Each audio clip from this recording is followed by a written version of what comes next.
Donc bienvenue à cette table ronde sur la virtualisation et l'optimisation des réseaux basés sur les jumeaux numériques. On va passer 45 minutes ensemble, donc c'est pour ceux qui ont déjà fait d'autres conférences, c'est un temps très court. Donc on va, et je le dis déjà aussi aux participants là, c'est d'être vraiment, je dirais, aller à l'essentiel, hein, parce que c'est le temps nous est compté. Et je pense que pour commencer, hein, juste je dirais une définition qui est une définition au fond assez vulgarisée, hein, mais pour qu'on puisse la partager tous ensemble, de quoi on parle quand on dit il y a des jumeaux numériques. En général, dès qu'on parle de numérique, on commence par faire du franglais, donc on dit c'est du digital twin, c'est du device shadow, c'est les termes les plus aujourd'hui consommés dans ce domaine-là. Ce qu'il faut retenir au fond, c'est que c'est quoi exactement ? C'est de faire des clones virtuels d'un système physique ou d'un processus. C'est de faire une réplique fondamentalement d'une numérique, hein, d'un produit physique. Hein. Ça peut être un objet, ça peut être une ville, ça peut être à toutes les échelles.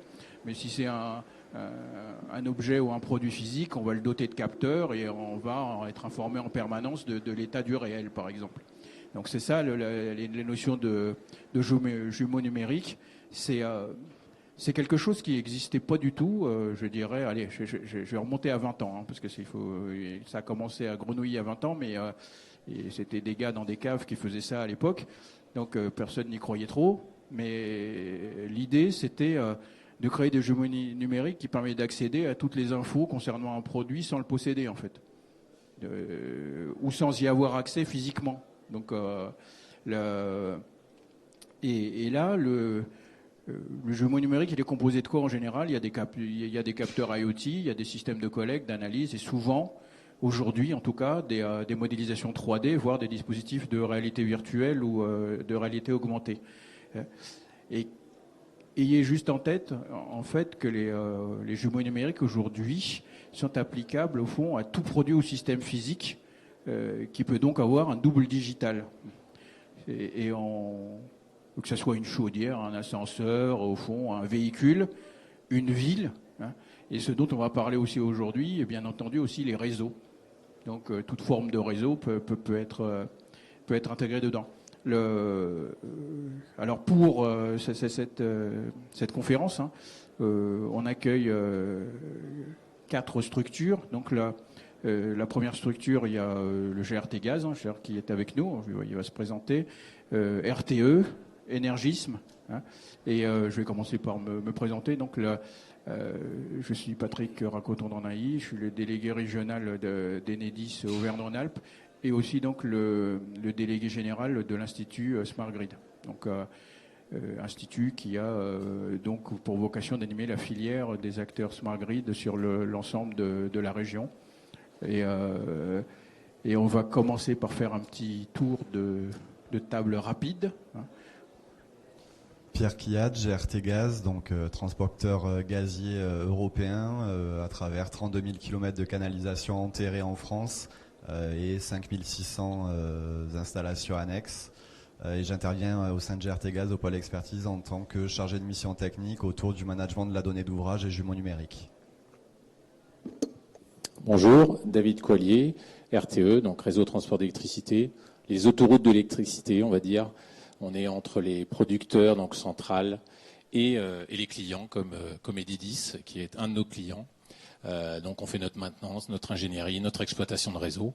Et donc moi je suis directeur du projet Jumeaux numériques Poste, le projet Jump, qui vise à mettre en place des jumeaux numériques de postes électriques. Je vous expliquerai tout à l'heure un peu tous les usages. Bonjour, je suis Thierry Chambon, je suis directeur stratégie data chez Énergisme Lomix. Nous sommes spécialisés dans le traitement de la data de bout en bout. Et quand on parlait de jumeaux numériques, notamment nous avons lancé un jumeau numérique sur le microbiote. Vous voyez, donc même sur la santé, on peut en faire. Voilà. Alors pour aborder ce sujet, je vous propose de répondre à une première question. C'est au fond pourquoi vos structures donc, se sont mis à vous intéresser aux jumeaux numériques et au fond quels sont les enjeux qui vous ont conduit à investir très fortement sur ces jumeaux numériques et notamment sur la virtualisation pour l'optimisation des réseaux. Donc on va peut-être commencer par Pierre sur le GRT Gaz. Donc, comme je l'ai dit, GRT Gaz, c'est 32 000 km de canalisation qui sont enterrés sur notre territoire, 5 600 installations annexes, donc des postes de compression, des interconnexions, des rebours, des postes de détente, etc. Et c'est tout ça dans un contexte où on a une raison d'être qui est ensemble rendre possible un avenir énergétique sûr, abordable et neutre pour le climat. Donc, quand on parle de sûr, on parle de sécurité industrielle, donc limiter l'impact sur les biens et les personnes. Pour ce faire, ça passe notamment par une géolocalisation précise de notre réseau, donc qui est enterré, j'insiste, une géolocalisation donc précise et une connaissance des caractéristiques de notre réseau, de façon à pouvoir assurer tous les usages et l'exploitation de ce réseau, notamment préparer les interventions de travaux tiers, préparer les impacts sur les zones environnantes, etc. Le deuxième levier autour de la sécurité industrielle, ça va être la maintenance. Donc la maintenance, ça passe par un outil de gestion de la maintenance assisté par l'ordinateur. Donc c'est une deuxième brique de notre jumeau. Une maintenance qui est nécessaire d'être optimisée et sur lequel on peut bâtir pour optimiser du coup les actes de maintenance et prévenir les accidents susceptibles de se produire. Sur le deuxième point, donc on parlait d'abordable. Quand on dit abordable, on parle évidemment de limiter les coûts un maximum, tout en développant, en exploitant, en maintenant un réseau. Donc ça passe notamment en premier lieu par une optimisation des process métiers liés à ces activités. Mais ces process métiers sont évidemment soutenus par des outils numériques dans lesquels il est nécessaire de décrire notre réseau. Donc ça passe également par une optimisation de ces outils et un besoin continu d'optimiser les données qui sont maintenues dans ces outils. En termes de réduction de limitation des coûts, on va aussi jouer sur le pilotage de nos flux. Donc ça veut dire être en mesure d'éviter des surcharges et des surpressions localement si c'est pas nécessaire pour acheminer le gaz jusqu'à l'approvisionnement. Ça veut dire éviter des flux inutiles si jamais le gaz n'est pas consommé à un endroit alors qu'il va y avoir une injection dans cette région. Et ça passe par des outils de simulation, donc notre direction système gaz a, et qui permettent de modéliser les flux, les écoulements et optimiser en tout cas les coûts nécessaires à ce transport. Et ça ouvre du coup la porte sur le dernier point, neutre pour le climat. Donc quand on dit optimiser les flux, il y a un impact financier, une réduction des dépenses, mais il y a aussi évidemment derrière ces dépenses une dépense d'énergie qui n'est pas nécessaire. Donc ça passe par une optimisation de ces flux qui est fait à l'aide de nos outils de simulation donc développés pour notre direction système gaz. Il y a aussi toute une partie sur la recherche systématique de fuite pour limiter donc l'impact sur le climat. Ça passe par des recherches qui sont réalisées soit de façon pédestre, soit par des véhicules renifleurs, soit par drone, où il est également nécessaire d'avoir des outils qui permettent de suivre précisément et d'optimiser ces recherches. Et le dernier point, c'est surtout rendre abordable avec un impact neutre sur le climat pour demain, c'est promouvoir le développement du biométhane. Donc ça rentre aussi dans ces actions qu'on a sur la partie jumeaux numériques, où c'est étudier toutes les configurations et trouver la configuration optimale donc pour développer nos programmes biométhane au moindre coût et permettre aux fournisseurs d'injecter sur notre réseau quand ils en ont besoin. Donc j'ai parlé beaucoup d'outils, juste si je conclue sur la partie data, ça se transforme du coup en enjeu autour de la data, sur la fiabilité des données, sur une saisie unique, sur une donnée transversable exploitable par les autres, et c'est ça qui ouvre la porte justement sur les enjeux du jumeau numérique. Merci Pierre. David, pour RTE. Oui, côté RTE, en fait, je vais vous expliquer rapidement en fait deux types de jumeaux numériques qu'on essaie de mettre en place. Donc le premier, c'est un jumeau numérique au niveau du poste électrique. Donc le plus petit élément, on va dire, dans notre système. Et le deuxième jumeau, c'est le jumeau effectivement de l'ensemble du système, tout le système qui est électrique au niveau France. Donc moi, je m'occupe du petit jumeau, on va dire. Et là, les enjeux, en fait, c'est de pouvoir utiliser en fait le jumeau tout au long de la durée de vie en fait du poste électrique. Donc c'est-à-dire qu'on commence à concevoir le poste électrique en 3D, en mode jumeau numérique, avec les partenaires. Actuellement, notre SI n'est pas très ouvert à l'externe et justement, on veut ouvrir la collaboration à tous les stades. Donc, on va commencer cette collaboration sur la conception déjà du poste électrique. Et ensuite, une fois que la conception elle est passée, le deuxième enjeu, c'est de livrer un poste électrique à ceux qui vont le maintenir, qui vont l'exploiter. Donc là, pareil, on va acquérir des outils pour simuler en fait nos chantiers. J'espère qu'on aura le temps de passer la petite vidéo de simulation. Et donc ça, c'est, on va dire, à court terme, les deux grands usages et les deux grands enjeux, avoir une continuité entre la conception et la maintenance exploitation. Et puis je parlerai des usages de demain à la fin. Et le deuxième jumeau, c'est-à-dire le jumeau du système électrique, en fait, on a des grosses contraintes actuelles et futures, vous l'avez bien compris, sur l'arrivée des énergies renouvelables, qui sont des énergies qui sont intermittentes. Et donc, du coup, on doit réfléchir, en fait, complètement différemment qu'actuellement. Et donc, je vous expliquerai, il y a des algorithmes, etc., qui nous permettent de simuler. Et en fait, on va d'abord simuler sur un jumeau du système et pas sur le vrai système. Hein. On n'est pas téméraire à ce point-là. Pour préparer demain, parce que finalement, le 0 CO2 2050, on a l'impression que c'est loin. Mais pour nous, il y a intérêt qu'on se prépare vraiment très en amont et qu'on ait toutes ces simulations au niveau de tout le système. Et on est aussi connecté avec nos amis européens. Donc, on n'est pas tout seul. Il va aussi falloir avoir cette réflexion au niveau Europe. Donc voilà deux exemples de jumeaux, un petit jumeau et un grand jumeau. Peut-être pour au fond compléter, hein, en tout cas pour les réseaux, on a vu là le réseau gaz, le réseau RTE, au fond l'autoroute des réseaux. Pour ce qui est des réseaux publics de distribution, hein, je pense que je peux parler là au nom de l'ISG aussi bien en électrique qu'en gaz sur les jumeaux numériques aujourd'hui. On les développe aussi dans la même logique d'enjeu, c'est-à-dire aussi bien au niveau du poste, donc au niveau du système. Donc c'est à ces deux niveaux-là. Ce que je rajouterais simplement pour la partie électricité, j'ai eu l'occasion de le dire et je le redis là, mais à la plénière juste avant là, c'est qu'il y a un enjeu particulier sur l'électricité, c'est le fait de transformer le réseau public de distribution actuel qui est au fond la colonne vertébrale, hein, je dirais, de la France en termes électriques pour amener l'énergie chez vous. Et il y a un défi très fort qui est, au fond, de mettre une moelle épinière au-dessus pour qu'il devienne vraiment un smart grid. Et le jumeau numérique fait partie, hein, au fond, des outils aujourd'hui qu'on utilise pour arriver à mettre en œuvre cette fameuse moelle épinière beaucoup plus vite. Hein. Donc on pourra rentrer un peu plus dans le détail tout à l'heure, mais voilà un enjeu majeur aujourd'hui et auquel en électricité en tout cas, avec des partenaires hein, aussi, nous travaillons. Lomix. Oui, donc comme je vous l'avais dit, nous sommes éditeurs de logiciels spécialisés dans la data.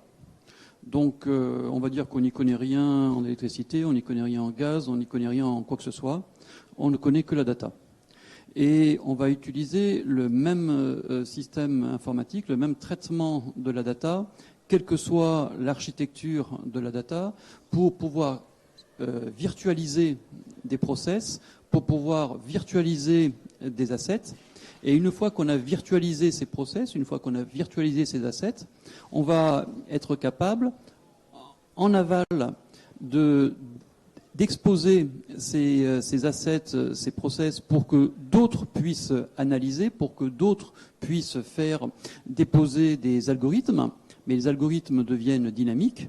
Et en amont, nous allons travailler sur ce qu'on appelle les stimuli d'entrée, le versionning des différents jumeaux numériques, la topologie des graphes, pour que justement on puisse très facilement comparer le jumeau numérique d'un asset avec ses différentes évolutions.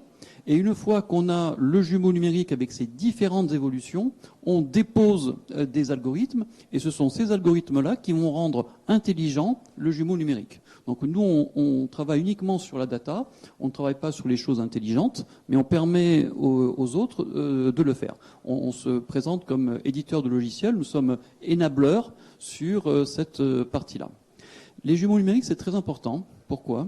Parce que, en fait, quand on a une véritable stratégie data et quand on est véritablement capable de créer du jumeau numérique, on est capable, je vous l'ai dit, de travailler sur le versionning, on est capable de découper le jumeau numérique.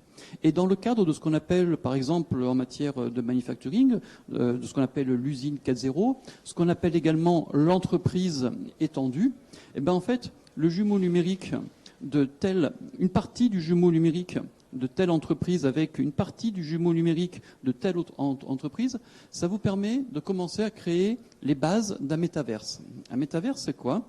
C'est pas uniquement des jeux, c'est pas uniquement ça. C'est simplement, une entreprise travaille avec des fournisseurs, une entreprise travaille avec des clients, une entreprise travaille avec des tiers. Au lieu de s'échanger des mails pour dire est-ce que tu vas me livrer, est-ce que je vais te vendre, est-ce que je vais te livrer de telle façon, est-ce que tu vas consommer de telle façon, en fait, on s'échange des morceaux de jumeaux numériques pour trouver l'optimum. Donc nous, on permet cela. Et puis d'autres déposent des algos pour trouver l'optimum. Vous voyez, c'est totalement révolutionnaire. Et on le fait dans la santé, on le fait dans différents domaines. Là où on est le plus actif actuellement, ce sont les réseaux de chaleur et les réseaux des gros systèmes de chaufferie. Vous savez, dans un hôpital, vous avez 2-3 gros systèmes de chaufferie avec des stations, des sous-stations, des productions d'eau chaude, des productions de froid. Voilà. Et donc, on virtualise tout ça pour que d'autres puissent optimiser. Voilà.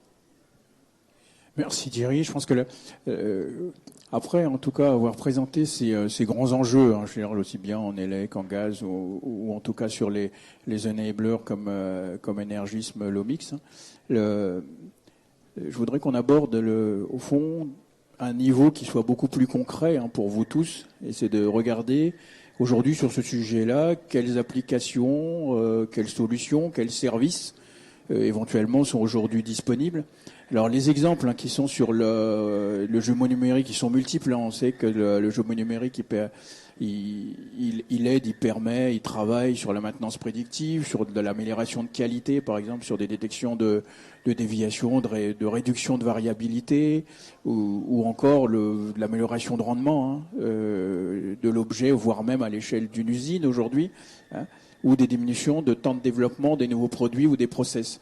Ça, ce sont des exemples qu'on a dans la littérature aujourd'hui sur le jumeau numérique. Mais je pense que à l'aide de nos intervenants, c'est de voir des cas concrets en fait de ce qu'est le jumeau numérique. Moi, ce que je vous propose, c'est de commencer par RTE, donc et notamment avec leur projet national Jump, avec David. C'est déjà depuis tout à l'heure on parle, mais on a un peu de mal à visualiser ça. On va peut-être passer une petite animatique qui vous permet un peu. C'est un exemple en tout cas de réel je vais le commenter. De jumeaux numériques avec un commentaire. Un petit commentaire, voilà, si la vidéo peut se lancer.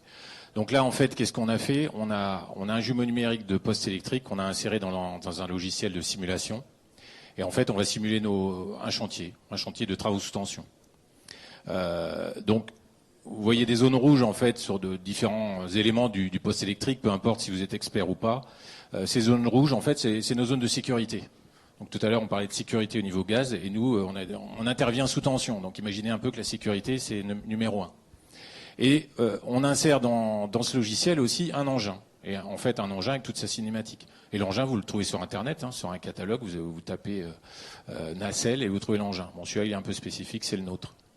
Et à tout moment, vous paramétrez en fait à la fois la maquette et l'engin. Et en fait, vous interagissez sur les deux. Et tout à l'heure, tu parlais de données. Là, on est typiquement dans la donnée. Si quand j'achète la nacelle, j'achète aussi les données de la nacelle pour pouvoir la mouvoir et lui faire ce que je veux dans le jumeau. Donc si je prescris correctement ma nacelle au départ, j'achète pas juste une nacelle, j'achète une nacelle et un modèle 3D. Et je leur dis, moi, la nacelle, je veux qu'elle fasse ceci, cela. Et c'est un peu ça. Donc là, ici, on a un sectionneur qui va s'ouvrir. Je ne sais pas si vous allez le voir. Voilà, on voit le sectionneur qui s'ouvre. Et la zone de sécurité, elle change. Bon, cette zone de sécurité qui change, je l'ai insérée dans l'objet sectionneur, dans un catalogue. Et ce catalogue, en fait, je le mets à disposition de tout le monde. À la fois les gens de RTE, mais aussi, en fait, les partenaires, les gens d'Enedis qui travaillent sur des postes en commun avec nous. Et donc, l'avantage, c'est que la donnée, elle est partagée, elle est quand même maîtrisée.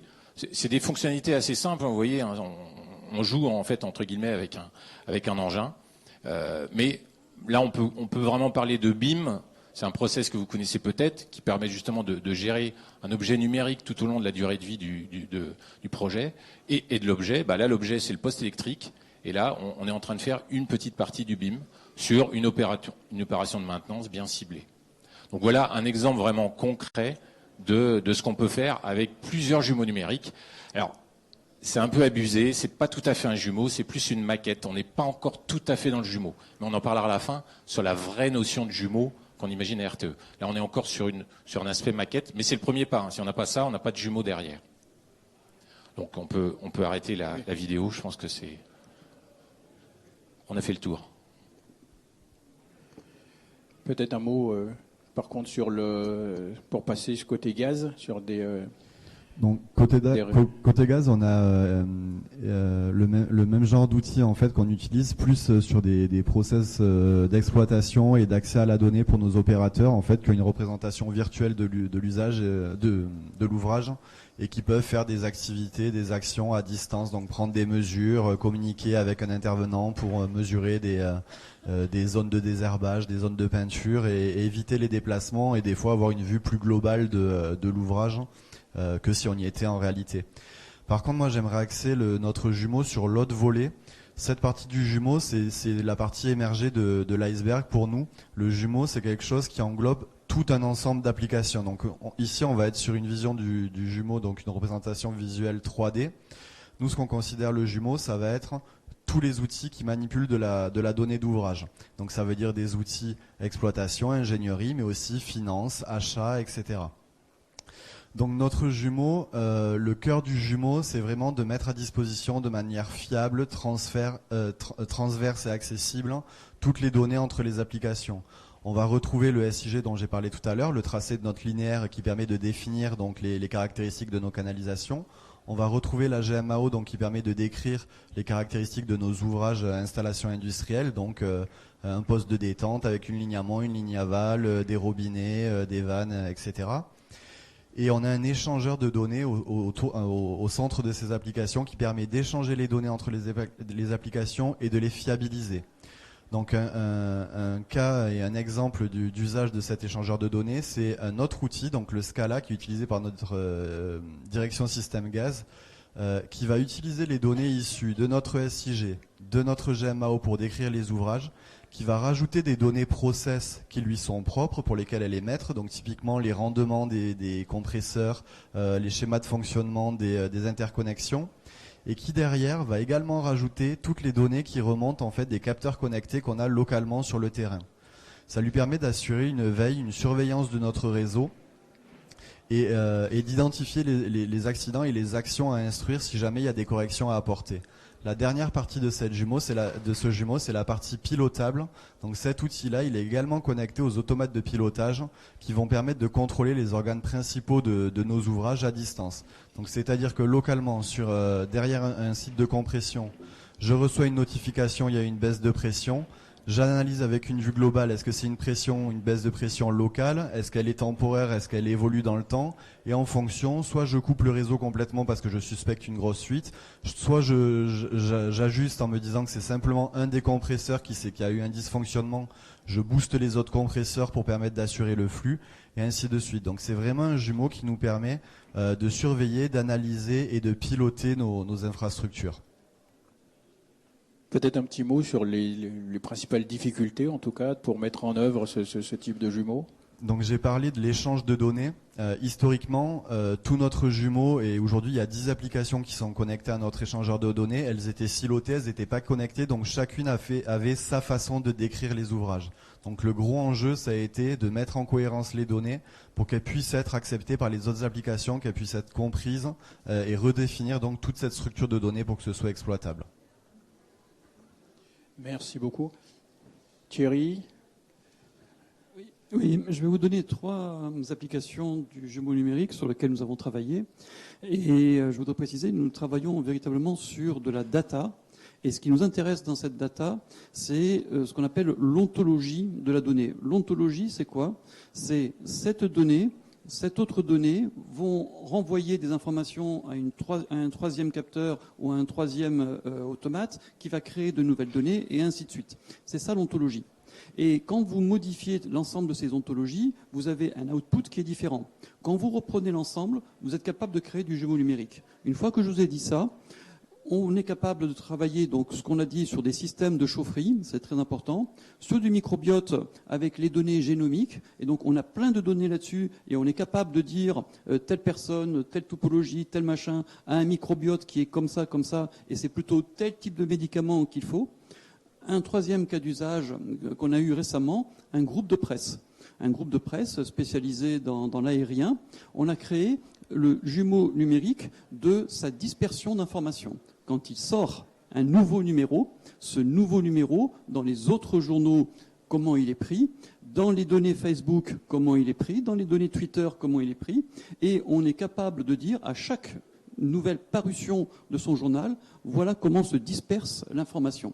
Cette dispersion d'informations, on en a créé des jumeaux numériques, et on est capable de dire, ce jumeau numérique par rapport à tel autre jumeau numérique, voilà comment il fonctionne. Ce nouveau numéro du même journal par rapport à un ancien numéro du journal, comment ça fonctionne. Et grâce à ça, il est capable d'avoir une nouvelle ligne éditoriale. Et il est capable d'avoir une nouvelle ligne éditoriale, une nouvelle dispersion de l'information. Et quand il veut avoir de la publicité, eh bien, il sait exactement comment sont les personnes qui vont lire. Et on est même capable de dire si c'est pris en positif ou en négatif. Voilà. 3 exemples très différents, uniquement sur la data, utilisant le même corps, donc un type de logiciel. Merci Thierry. Je pense que un petit complément simplement sur pour la partie ELEC et sur les réseaux ELEC. Et compte tenu du temps, je veux dire, je vais juste indiquer au fond les grandes applications aujourd'hui sur la notion de jumeau numérique, et j'y rajouterai aussi au fond de l'IA et de la réalité virtuelle. Il y a plusieurs thématiques sur lesquelles aujourd'hui il y a un travail très profond. C'est la maintenance prévisionnelle du réseau basse tension. Je pense que c'est un vrai sujet parce que autant sur le réseau HTA, c'est quelque chose qui a déjà un historique, mais sur la basse tension, c'est rendu aussi possible par la mise en place, je dirais, du smart metering et de Linky en ELEC. D'ailleurs, en gaz, on pourrait dire aussi que c'est un peu la même logique avec les compteurs communicants gaz qui permettent aussi d'avancer sur ces sujets-là. Une autre thématique qui est importante, c'est la modélisation des pannes souterraines.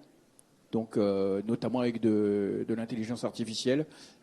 Je ne vais pas aller trop loin parce qu'on n'a pas le temps, mais c'est juste de dire aujourd'hui, quand vous avez des câbles souterrains, au fond, un opérateur de réseau, pour être le meilleur possible, il faudrait qu'il intervienne sur ce câble 1 heure avant qu'il pète, quoi. Au fond, c'est ça le but ultime, quoi. C'est-à-dire, mais il faut juste avant. Parce qu'au fond, c'est là aussi qu'en termes d'investissement, on l'a rentabilisé au maximum. Et là, aujourd'hui, pour pouvoir réparer un câble souterrain, il faut ouvrir, il faut faire des tranchées, c'est compliqué, etc. Et là, le jumeau numérique et l'IA a un avantage tout particulier, c'est que c'est un peu ce qu'on voyait tout à l'heure sur le poste, quand on a sur la nacelle, quand on a toutes les infos sur le câble, où est-ce qu'il se trouve, le tracé, dans quelles conditions il est, etc. Vous voyez tout de suite qu'on rentre dans une logique qui pourrait avoir une prédictibilité, en tout cas, de l'évolution de ce câble sous terre. Donc là, c'est un vrai sujet, cette modélisation. Autre sujet, c'est par exemple aussi l'inspection des lignes aériennes aujourd'hui qu'on peut faire avec des drones, avec de la 3D. Après, on met un jumeau numérique, on va aller rechercher la partie des portées où il peut y avoir des problèmes. Avant, il fallait un bonhomme qui passe sous la ligne et qui suive la ligne dans la forêt pour essayer de regarder ce qui va ou ce qui ne va pas. Donc, vous voyez tout de suite les sauts technologiques qui sont en train d'arriver. Donc, et bien sûr, je finirai par les services d'accompagnement aussi aux collectivités pour pouvoir, eux, à l'échelle d'une ville, faire des PCAET, faire des schémas directeurs IRVE, des choses comme ça. Donc, c'est le jumeau numérique est vraiment aujourd'hui dans le monde des opérateurs de réseau et une technologie qui est assez prémisse, mais qui a déjà donc des services spécifiques. On vient vous en lister quelques-unes. Dans le temps imparti, c'est très rapide, mais bon, ça permet d'avoir déjà un petit éclairage, je dirais. Je vous propose de passer à une troisième partie. C'est au fond, on a vu les enjeux, on a vu ce que concrètement aujourd'hui sont déjà sur étagère, je vais le tourner comme ça. Et c'est de regarder au fond et demain, je veux dire, sur vos différentes applications, dans vos organisations. Hein. Demain, qu'est-ce qui nous attend tous sur ce sujet des jumeaux numériques? Sur quels axes que vous travaillez? Hein. Qu'est-ce qui est à court terme ou à plus long terme? On va peut-être commencer par le GRT Gaz. Donc nous, il y a différents axes avec différentes échéances. Donc à court terme, ça va être continuer le raccordement de nouvelles applications qui sont utilisées par différents métiers à notre échangeur de données pour continuer à apporter de la valeur entre les données qui sont disponibles, mais un peu silotées métier par métier. Le deuxième, ça va être continuer en tout cas d'accompagner le développement du biométhane en assurant les flux, en optimisant encore les phases de projet pour permettre le raccordement et développer ce programme. Le dernier point un peu plus lointain, ça pourrait être de mettre en place des solutions de simulation multi-énergie, donc pas seulement se concentrer sur les flux de gaz, mais pouvoir aussi avoir la transition, la conversion entre flux de gaz, flux d'électricité et ce qui en découle. Donc ça, c'est un peu plus peut-être longue échéance. Côté RTE, je vais compléter nos cas d'usage, oui, effectivement à court terme. Donc j'ai parlé de la conception au tout début. Avec la vidéo, on était sur de la simulation 3D. Et après, à court terme, on est aussi sur des usages d'entraînement. Parce qu'en fait, on a des postes électriques de plus en plus spécifiques dans lesquels on ne peut pas rentrer. C'est un gros micro-ondes, si vous voulez. On a des stations de conversion de courant alternatif continu. Et donc pendant 2 ans, vous ne rentrez pas dans le poste. Et après, vous avez 3 jours pour faire le boulot de tout ce qu'on a détecté comme anomalie. Donc imaginez-vous bien qu'en 3 jours, si on a énormément de travail à faire dans ce poste, il vaut mieux s'entraîner avant pour savoir s'il faut une équipe, 2 équipes, 3 équipes. Parce que c'est des liaisons, en gros, on coupe 1 heure, c'est 100 000 euros. C'est à peu près le tarif. Donc le jumeau permet aussi toute la phase d'entraînement, aussi de la formation, mais surtout de l'entraînement. Donc ça, c'est un usage qu'on va mettre en place à très court terme. Et à un peu plus longue échéance, vers 2025-2026, on va mettre en place chez RTE ce qu'on appelle des salles de gestion de matériel. Donc effectivement, ce que tu disais, pour essayer de détecter, de faire l'intervention juste avant que ça casse. Donc en gros, le jumeau numérique pourrait être un appui, en fait, pour faire le lien entre la personne qui est en salle de surveillance et la personne qui est sur le terrain. Parce que nous, bien souvent, en fait, les gens de bureau ont des fois du mal à se faire comprendre des gens de terrain, et puis les gens de terrain, ils ont aussi du mal à faire passer le message. L'avantage du jumeau numérique, c'est qu'ils ont la même vision. Et là, dans ce cas-là, même si la personne ne connaît pas le poste électrique, elle le verra, elle verra les anomalies s'afficher sur le jumeau, et comprendra en fait la problématique terrain, et il y aura aussi une entraide qui sera plus facile, et on pourra en fait décider plus rapidement. Donc, le jumeau numérique sera en fait un outil d'aide à la décision pour faire les bons choix au bon moment. Et ça, c'est sur le jumeau du poste, donc 2025-26. Et sur le jumeau du système électrique complet, là, on est sur des échéances beaucoup plus longues, en fait, où on va installer différents automates de zones qui vont analyser en fait tous les flux énergétiques d'une zone, c'est-à-dire le solaire, l'éolien, le nucléaire, plus toute la conso. Et lié à un peu d'IA, bien sûr, quelques algorithmes, on va faire des scénarios et en fait on va jouer ces scénarios. Donc en fait le jumeau numérique, ça va être un terrain de jeu en fait pour déployer nos scénarios et puis pour s'améliorer en fait sur la connaissance de l'évolution du système. Et du coup on aura un temps d'avance et quand on va mettre en place ces vrais éléments de pilotage sur toute la France, voire aussi toute l'Europe, on sera à peu près sûr que ça fonctionne directement. Et on va avoir un réseau européen de plus en plus connecté. On le voit avec les éléments politiques en cours. On a raccordé l'Ukraine en 3 mois, à peine 3 semaines, pas 3 mois. Je fais une erreur. Donc on a raccordé l'Ukraine pour la sécuriser sur une partie de son réseau. Ça c'est fantastique. Donc on pourrait imaginer faire les mêmes choses en fait sur l'ensemble d'un système. Voilà deux cas d'usage de demain. Thierry. Alors, nous travaillons, nous avons dépassé le jumeau numérique. Ce qui nous intéresse maintenant, c'est ce qu'on vous a dit, le métaverse. Mais pour travailler sur le métaverse, ça veut dire quoi? Ça veut dire qu'il faut qu'il y ait une interopérabilité de ces jumeaux numériques. Et quand vous voulez rendre interopérable l'ensemble de ces jumeaux numériques, se posent énormément de questions sur les données, la fiabilité des données, ce qu'on appelle le data quality, ce qu'on appelle la data préparation. Et il faut être absolument sûr que tout le monde travaille de la même façon, avec la même architecture de données. Donc nous, on est parti d'un principe simple. On dit que la meilleure des architectures de données, c'est l'absence d'architecture. Donc on a un système clé-valeur pour l'ensemble des... Vous savez qu'une donnée, une seule donnée, c'est plusieurs valeurs. Je crois qu'une donnée Linky, c'est une centaine de valeurs différentes. Vous voyez. Et donc, ce qu'il faut être capable, c'est travailler sur chacune des valeurs indépendamment. Et il faut être capable de virtualiser ces données, c'est-à-dire vous prenez plusieurs valeurs de telle donnée, vous créez de nouvelles, vous virtualisez une nouvelle donnée, et puis ensuite, effectivement, quand vous voulez virtualiser un process, vous allez recréer ce process de manière purement mathématique. Voilà. Alors, je vais vous donner un exemple qui n'est pas notre exemple, mais ça vous aide à comprendre. Vous avez ici quelqu'un qui transporte de l'énergie à haute et très haute tension. Vous avez quelqu'un qui distribue l'énergie, basse, moyenne tension. Et puis, vous avez des usines, vous avez des immeubles qui consomment de l'énergie. Et puis, de temps en temps, qui peuvent produire de l'énergie, qui de temps en temps peuvent s'effacer. Voilà. Un jumeau numérique en métaverse, c'est quoi? C'est un peu de son jumeau numérique, un peu de son jumeau numérique, un peu du jumeau numérique de celui qui consomme. Mais les trois qui se parlent, les trois qui s'échangent, et vous pouvez prendre l'ensemble de ce jumeau numérique et puis le stresser. Le stresser, ça veut dire quoi? Ça veut dire que celui qui consomme, il va surconsommer ou il va s'effacer. Celui qui transporte, il transporte comment, de quelle façon. Celui qui distribue, il distribue comment, de quelle façon. Voilà. Et c'est ça, le métaverse. Donc c'est vraiment le truc de demain. Donc le jumeau numérique, ce n'est que la base de ce qui va se faire demain. Voilà. Oui, je pense que juste pour conclure et au fond aller dans le sens de ce qui vient d'être dit, je pense que demain, le champ des possibles est très très large, je veux dire, sur ce sujet-là.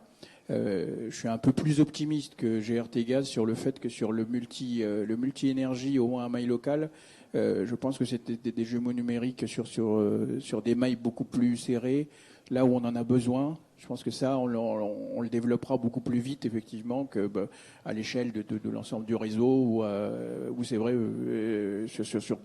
à l'échelle de tout un pays, quoi. Ça, c'est sûr. Mais on en aura besoin à cette taille-là. Compte tenu du timing, moi, je vous propose de quelques questions. Je vais dire oui. Donc Merci, c'est tout à fait intéressant.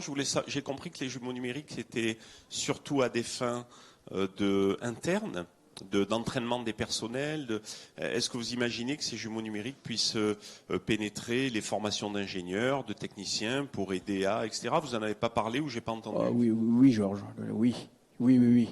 Je pense qu'aujourd'hui, ça fait partie, je dirais, de l'évolution naturelle, parce que on l'utilise déjà dans nos formations internes, c'est sûr, parce que quand on se forme au fond à des métiers qui sont des métiers où il y a des risques sécuritaires, au fond, manœuvrer des cellules, je veux dire, aller dans des micro-ondes, je veux dire, il faut éviter. Donc c'est ce que j'entendais là.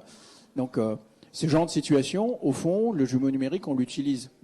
Et c'est d'autant plus fort aujourd'hui, je pense que ça va se mettre en place très rapidement, ça, parce que les écoles, à tous les niveaux d'ailleurs, aujourd'hui on développe avec elles, et là je me mets ma casquette de l'ISG, de l'Institut Smart Grid, d'un côté, au fond, des plateformes sur lesquelles on puisse travailler vraiment avec du vrai. Parce qu'il y a les jumeaux numériques, mais c'est une difficulté aujourd'hui, c'est que dans le domaine technique et scientifique, on manipule de moins en moins. Je vais dire ça comme ça. Je veux dire, on réfléchit de plus en plus et on sait pas manipuler. Donc ça, les plateformes se développent, donc avec les et d'ailleurs avec le ministère de l'Éducation nationale. Et au-delà de ça, par contre, là, on est plus quand tu parles de ça, c'est plus sur les écoles d'ingénieurs en général ou les études supérieures. Il y a vraiment, aujourd'hui, les écoles, et pour avoir vu, par exemple, ici sur la région, le Central, l'INSA, etc., ils sont tous avec nous pour dire il faut absolument lancer des formations où on apprend plus vite, en fait. On comprend plus vite. C'est-à-dire que c'est ça, surtout. Donc oui, la réponse est oui. Pour compléter, en fait, ce qui est intéressant aussi, alors le jumeau numérique n'est pas toujours en 3D, mais c'est vrai que là, le cas que je vous ai montré, en fait, la 3D, ça améliore la compréhension de tout le monde, d'une équipe projet quand on fait une conception, mais quand on monte en compétences, qu'on soit à l'école ou qu'on soit dans une entreprise, ça va beaucoup plus vite.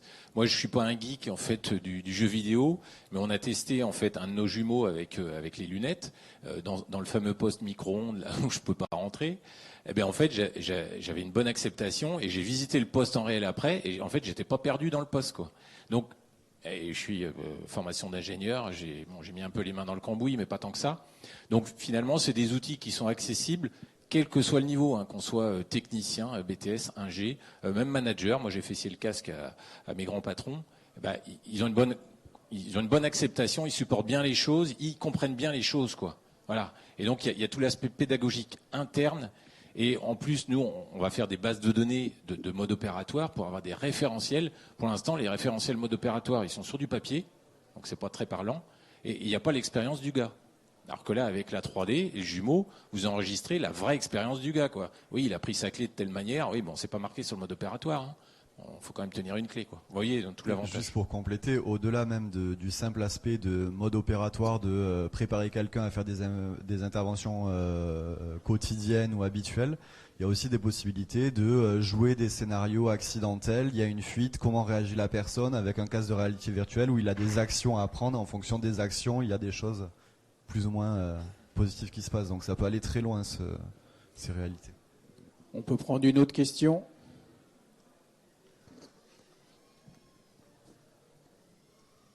Merci beaucoup. Donc Vincent Quillet, je dirige une société qui s'appelle Azalog et nous on est fournisseur de données dans le sens où on collecte et on centralise finalement les données des stations multi-énergie. Et la question que je me pose, c'est déjà les freins par rapport à l'évolution des jumeaux numériques, parce que ce que j'ai compris, c'est que vous travaillez un petit peu de manière dans votre cadre, si vous voulez. Déjà, on voit que le pouvoir mixer des jumeaux numériques, ça devient un petit peu plus niveau supérieur, hein. Et puis nous, en tant que fournisseurs de données, on ne sait pas très bien comment il faut se préparer à ça. J'ai participé à un atelier sur un appel à manifestation d'intérêt concernant le socle numérique et donc de tout ce qui concerne l'énergie et la mobilité. Et je n'ai pas du tout entendu parler de ces questions-là. Merci. Si vous voulez, je vais répondre. Tout à l'heure, je vous ai dit un jumeau numérique, c'est un asset. Un compteur, un simple compteur, je le transforme en asset. Je le transforme en asset, ça veut dire quoi? Ça veut dire je sais exactement ce qu'il doit m'envoyer. Je sais exactement le nombre de messages qu'il m'envoie.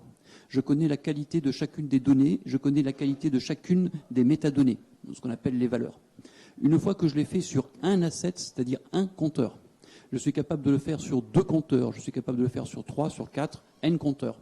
Et je suis capable de prendre ici un groupe de compteurs, je suis capable ici de prendre un autre groupe de compteurs. Et en fait, tous ces groupes de compteurs, c'est ça mon versionning d'assets. Vous voyez ? Et tous ces assets-là, une fois que je les prends, je suis capable de les travailler. Je suis capable de les travailler, je suis capable d'apprendre. Vous m'envoyez des messages qui viennent d'un compteur. Je sais que normalement, je dois recevoir, je dis une bêtise, 200 messages par heure. Si un jour j'en reçois 2000 au lieu de 200, je me dis, tiens, j'ai un problème. Tiens, dans ma simulation, il y a quelque chose qui ne va pas. En général, c'est que je suis hacké. Si au lieu d'en recevoir 200, j'en reçois 15, ça veut dire que votre compteur, il ne fonctionne plus. Vous voyez ? Et donc, et ainsi de suite. Et je vais faire mon jumeau numérique même exactement sur directement le type de data que je reçois. Les messages et les valeurs de chacune de ces datas. Ça veut dire que je vais, dans ma data quality, je vais aller très loin. Pourquoi je vais très loin ? Je vais très loin parce que, en fait, vous me donnez un compteur, vous allez m'en donner plusieurs, mais les algos d'IA qui vont tourner, hein, vous savez, vous avez un truc anglais là, garbage in, garbage out, ça veut dire que si vos données d'entrée sont pas bonnes, le résultat de l'algo, l'output, il est pourri.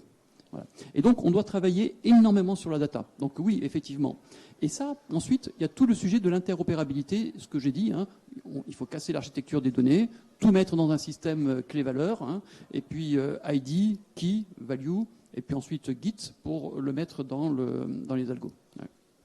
Juste pour compléter sur l'accès à nos données, on est sur des périmètres pour des raisons de sûreté où en fait il n'est pas possible de les mettre à disposition de tout le monde. Par contre, on a des portails, donc le portail s'appelle Audrey.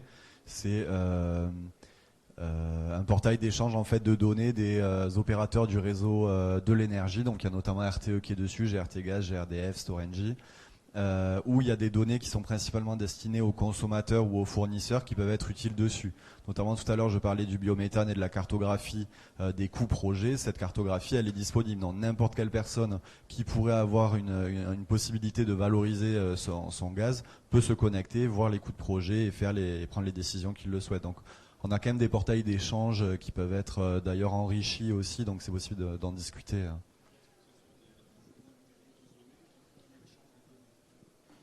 C'est pas un jumeau numérique à proprement parler, c'est une extraction de données mise à disponibilité, mais on aura du mal à aller plus loin que ça. Oui, je pense que ce qu'il faut avoir en tête, c'est qu'aujourd'hui, la France est pratiquement le pays où les opérateurs de réseau, que ce soit ELEC, gaz, je veux dire, se sont mis au fond d'accord pour mettre à disposition en open data énormément de données et sur des portails aujourd'hui vous qui êtes fournisseur de données qui sont disponibles et où il y a même des API maintenant, je ne vais pas rentrer dans le détail, mais à votre question, je vais juste y répondre pour préparer demain au fond c'est ce que disait Thierry, c'est au fond les jumeaux numériques qui vont se parler entre eux, c'est sûr, c'est l'avenir, ça va venir.